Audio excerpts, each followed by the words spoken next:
Hey everyone, in this video I'll show you how to invite friends in Minecraft Mobile. Let's get started. What you need to do first is open the Minecraft on your phone, then tap play.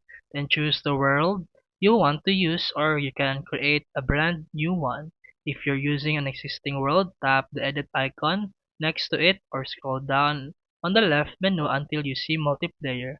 Make sure the multiplayer is enabled and that both friends and members options are turned on.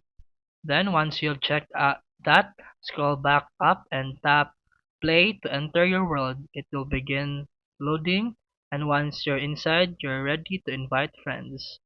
When you're in the game, tap the pause button. It's like a three lines at the top of the screen. Then this will open on a menu. In that top right corner, you'll see the option Invite to Game. Go ahead and tap that. Then you'll see a list of your friends. Select the friends you want to invite. Then once chosen, just hit Send Invite, and they'll be invited to join your world. And that's it for today's video. If you found this helpful, please like and subscribe for more videos. See you in the next one.